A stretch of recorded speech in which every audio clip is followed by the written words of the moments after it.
Hello, good morning. Good morning. It's lovely to see you and welcome to EU Agri-Food Days 2025. Day 2. Welcome to you in the room.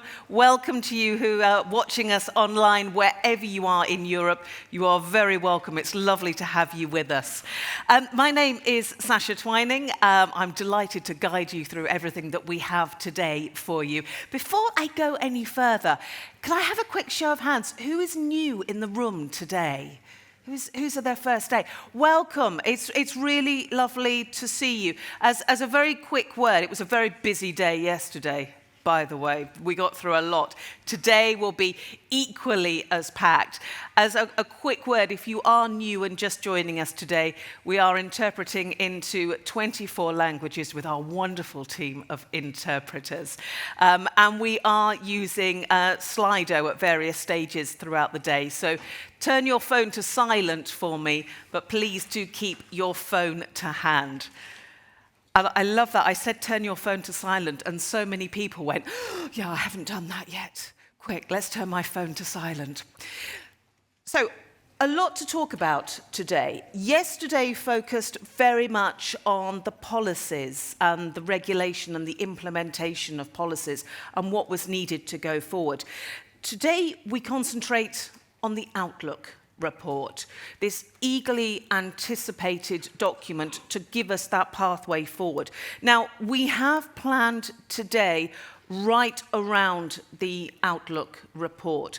So what we are going to do is give you the report this morning, then we'll identify the key issues that the report raises, and we will work through those today in 4 separate sessions. And then at the end of the day, we will wrap it all up and look at the key takeaways from the report. So I would encourage you to keep a notebook to hand, write down your thoughts as you think of them, and then we have specific sessions where we go into more detail on some of the issues the Outlook report raises. Everything, of course, with the context of a very changing, dynamic world. So we will try and look at everything in that wider context, but give you the information that you need today. So let us start with that report. Let's put the numbers first and foremost, and welcome on stage the Acting Head of Unit for the EU Agricultural Outlook Report. Please welcome Ben Tot.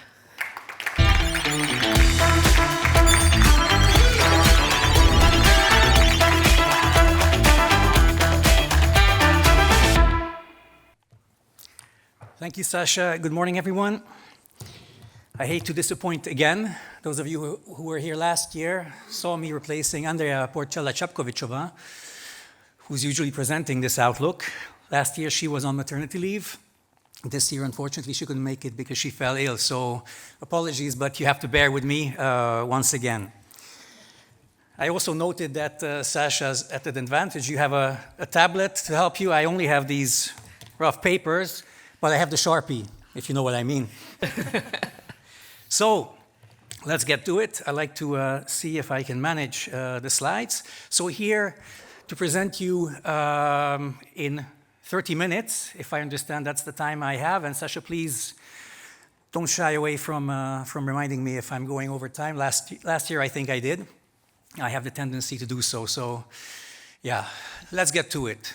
Outlook, growing forward, prospects for the EU agri-food sector in numbers. So that's the title of today's overall presentation, the day. So here you will see that it's growing forward. You will also get some insights in the pace of that growth. So I'm also happy to announce that the report has been launched. So it's online. You will be able to access it, and there was also a news item published providing a few details, providing the overall picture. So it's out today. Before I get into the assumptions and key results, I would just like to give a short overview, looking back before we move forward, a bit of history of the outlook. So basically, the slide is a bit wrong in the sense that, as I understood from our old colleagues, DG Agri was producing outlooks already in the 1980s. Those were trend-based projections. And then it was in the 1990s that DG Agri turned to model-based outlook reports. So I remember when I started in the same unit back in 2003, we had two colleagues working on two models, producing the outlook report, the baseline, twice a year. And you will see at the end of on the right hand of on the graph, that in 2025, basically here we have a lot of changes, and we also have over 40 colleagues contributing. So we have a number of modelers in that respect, and we also have a much broader range of models. So just some key figures that you see there. I think for this year, what is important to highlight is the visual identity of the report that has changed.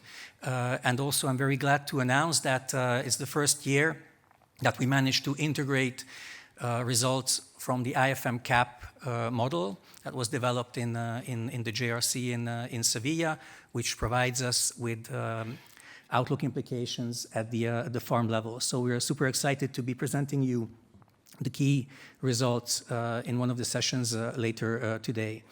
And with that, I have to say the usual thanks and appreciation to all the colleagues, over 40, who participated to the exercise this year, including in DG Agri, but also in the JRC. So the units of Giampiero Genovese and François Cariatique, they are providing immense help for us and support to produce this annual report. So getting into the details. So first, I would run you through a few slides regarding the assumptions that we take that drive the baseline projections. So for those of you who are not aware of how these baselines are produced, of course, we use the AgLink Cosimo model mainly, which is the model used by the OECD FAO for their own annual outlook exercise.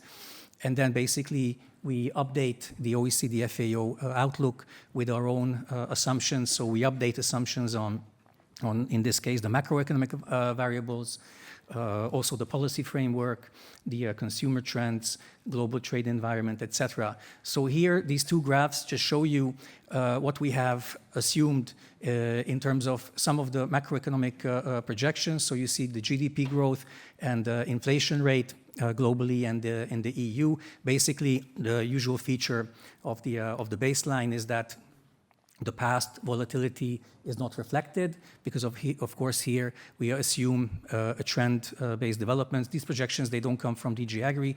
We use outside sources who are of course much better placed than us to do macroeconomic projections.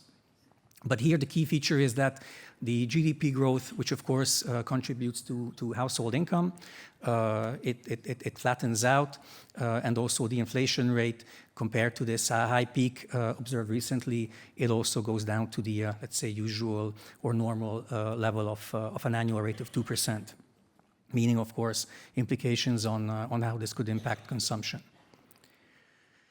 Then, another important aspect of our assumptions is population and global trade environment.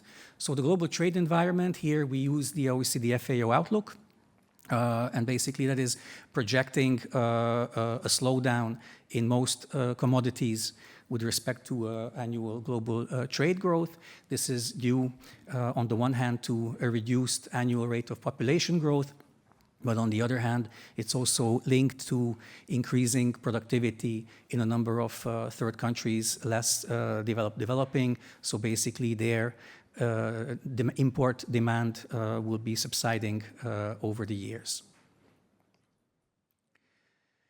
Here, the presentation is about the policy framework. So it's also very important to set and be clear about the policy framework that is underlying the projections that we produce. And here the assumptions are that we keep the existing, so the current policy framework constant, continued into the outlook period. So until 2035, we assume that the current cap with the CAP strategic plans remains in place. And also the trade agreements that we have ratified, and our cutoff date was October this year. Those are the ones that are reflected and included in the projections. So basically, to be clear about it, here in the baseline, we don't have any assumptions with respect to the proposal on the new MFF and the related proposals on the CAP for the future, nor do we have factored in any possible implications of the Mercosur agreement, nor the agreement that the EU has with the US. Another important element is that we also didn't update the global environment with international trade agreements. So for instance, again, coming back to the US, we didn't take into consideration the various agreements that the US made over the course of the year, but we know that these are really volatile, so I think our assumption for the moment is quite okay and a good choice to go forward. But these are very important considerations for the reader to know what they read, and then they have the proper understanding. What is important as well is what we assume regarding, or assume/expect regarding the consumption trends, so eating habits. So basically these are driven for the EU by the population developments and demographic developments. So basically the projections show a continuous aging EU population, which of course has implications on eating habits. So the assumption here is that in line with the expectations that we have observed, that aging population is more has a more protein-based diet. So this is one element that is driving the projections. Finally, on the assumptions, of course, we also need to take into consideration assumptions regarding climate, weather, animal health related uncertainties. So basically this in the past is also showing very volatile trends. But of course, we don't know how it will unfold in the future. So we, in our projections, don't assume any animal disease outbreaks. We assume a trend-based weather and climate pattern, which is reflected in our yields. So basically, we don't have any volatility in the baseline. And what is also important is that we cannot foresee implications of further deterioration or betterment, hopefully, of the global geopolitical environment. So basically there we also have assumptions that are more trend-based, more normalized. So that's basically why you will see relatively flat trend-based graphs when I start presenting now the key messages from the outlook. And the presentation will basically chime with the sessions that will follow. So the 4 sessions before the closing session of the day. So this first presentation slide is about the self-sufficiency of the EU. So basically here, the bottom line is the EU is expected to remain self-sufficient in the key agricultural commodities, improving in some areas, even leading to higher export potential. In terms of the trade environment, so EU in global trade, here we see that globally there is going to be more competition, especially on the so-called basic commodities. So the EU is expected to lose share in the overall global exports for a number of commodities, especially the basic ones. So firstly, there is more productivity and competitiveness in third countries for a certain amount of crops and products. And at the same time, as I mentioned before, in a number of third countries, there is also improving productivity so that they are becoming more self-sufficient, meaning less import demand. What is important to mention here, also linked to the previous graph in terms of productivity, but this will be explained a bit more in detail by my colleague Mauro in the next session, is Productivity in the EU is driven by multiple factors. One important element is the high cost of production. So basically here we expect that the oil price, which is sort of the indicator in the model for energy prices, it's expected to climb over the outlook period, meaning that energy price will be high and also its implication on fertilizer prices. So basically we will be at an elevated level of production costs, which will have a bearing on the competitiveness of the EU.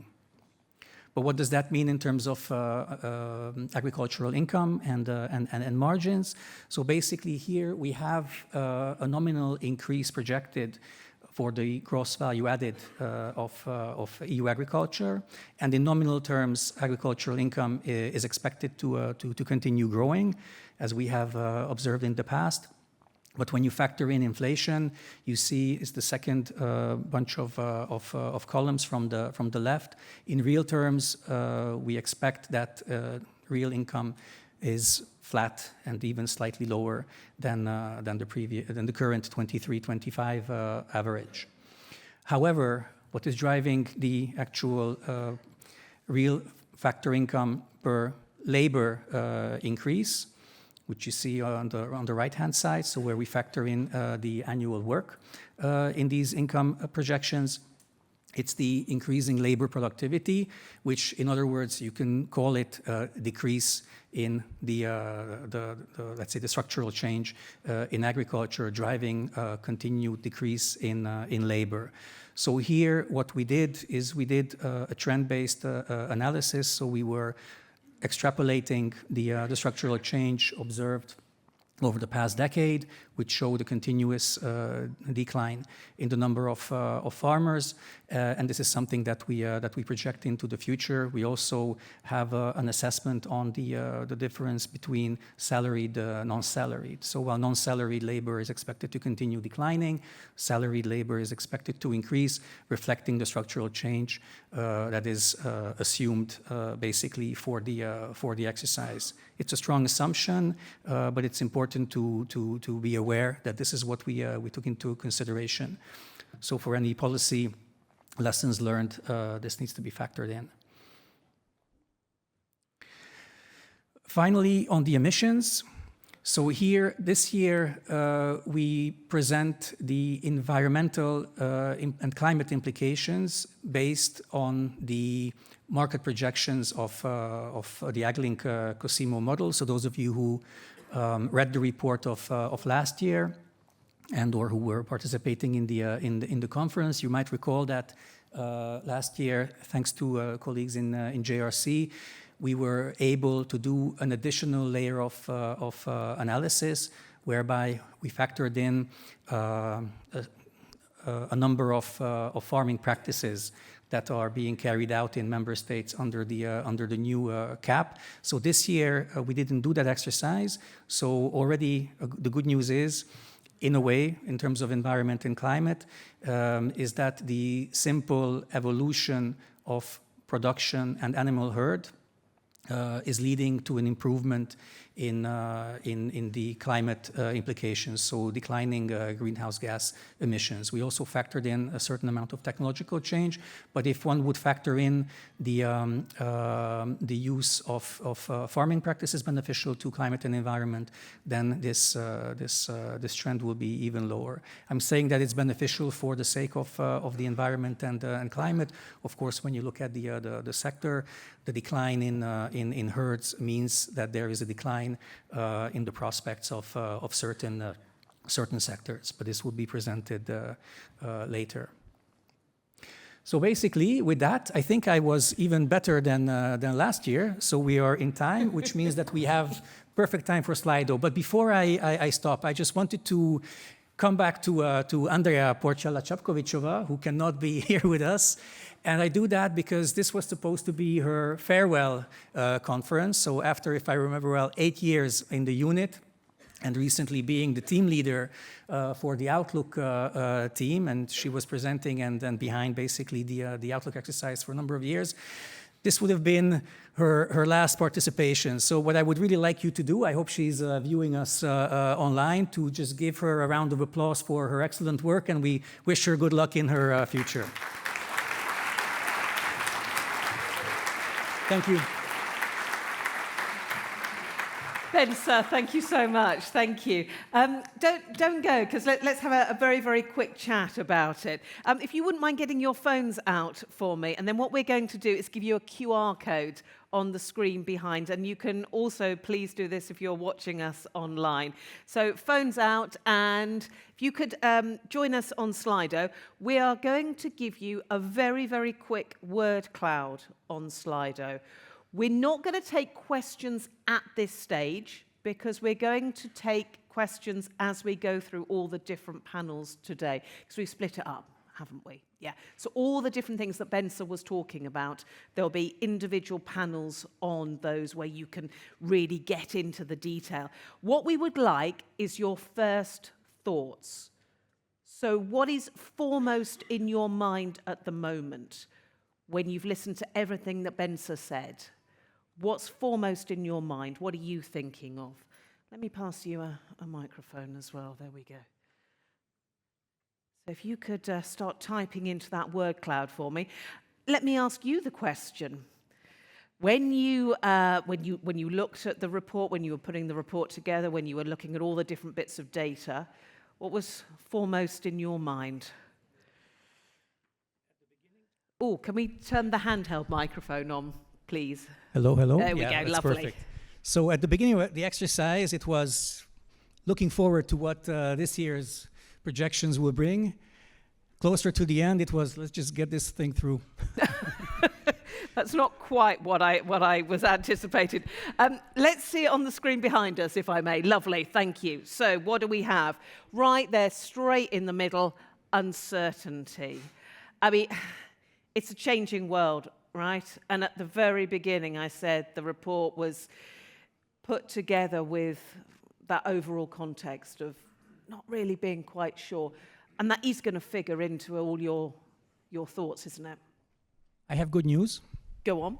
So the report this year, it includes the usual feature that we do, but this year it's more elaborated. So we have a chapter at the end of the report analyzing the implications of uncertainties. So here again, I have to give appreciation to the colleagues at the JRC who did the work.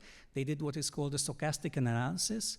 They look at different variations in GDP growth, in exchange rate, in crop yields, and basically they show a fork in terms of developments where certain indicators could go, depending on the outcome of variables, macroeconomic and weather related. So in terms of yield, with respect to implications of these uncertainties. So it's imprecise, but at least the reader can see a range of where the selected indicators could reach. We don't do a forecast, that is for sure.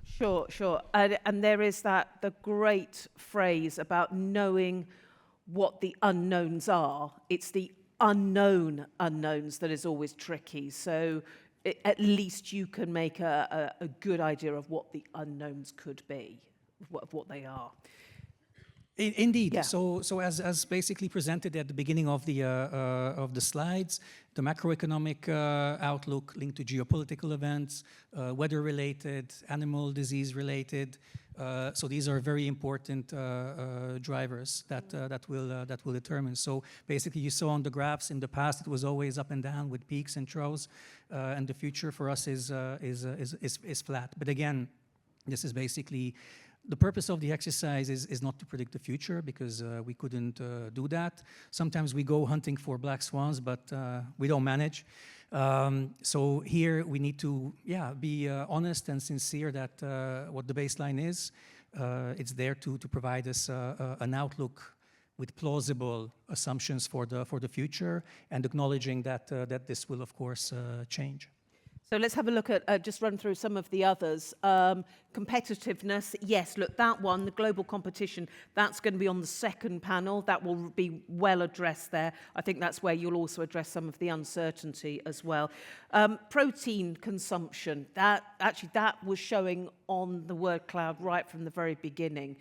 And it was interesting actually to see your graphs, that there wasn't so much of a change on some of them, but others, yes, there was. That's correct. So this is coming back again to two things. One is the expected, assumed change in consumer demand, leading to higher protein intake. And here, most of the higher protein intake is coming from dairy meat. We also see some increase in crop-based protein, but as you say, let's say the absolute level of change is not that high. The self-sufficiency, which I think is sort of referring to the production and the like, and how much will be produced, the yields, that's all going to be tackled next. Actually, that's the very first issue. I say issue is not the right word. Area that we will tackle next. Competitiveness, yes, I've mentioned that one. Well done, I like that. Whoever said well done, yes. You can take that back to Andrea. Well prepared, the agri-data, yep, that will come right the way through, won't it, on all of the different things that we are talking about. Yeah, anything else that you spot on there that you'd just like to pull out at this stage? Well, the data part, but again, that's more of a analyst nerd. That's why it attracts my attention. Nothing wrong with being a nerd. The data is super important. So here, what of course is key is what data we use, historical data that underlines the baseline projections. So we have luckily quite a wealth of data from Eurostat, but also from FSDN regarding the farm level data. So the farm income outlook is driven by the FADN. So FAD and FSDN, same thing, but with more variables starting this year. So there, I'm happy to basically see that the data we have been collecting since 60 years is put to excellent use by our colleagues at the JRC. And actually, in fact, during the breaks, you can go and talk to them, because both the FSDN/FADN, they are here outside. They have a stand outside. There's also an area that you can go and talk to people about the report, talk to the JRC as well, the modelling and how it was all brought together. I'll tell you more details of that later. I think that's a great look at what you've done. What we're going to do now is look at it in a bit more detail and take some of your more in-depth questions. But for the moment, Bensa, thank you so much for taking us through that one. Thank you. Thank you, Sasha. Thank you very much. Thank you. Brilliant. Thank you. Thank you.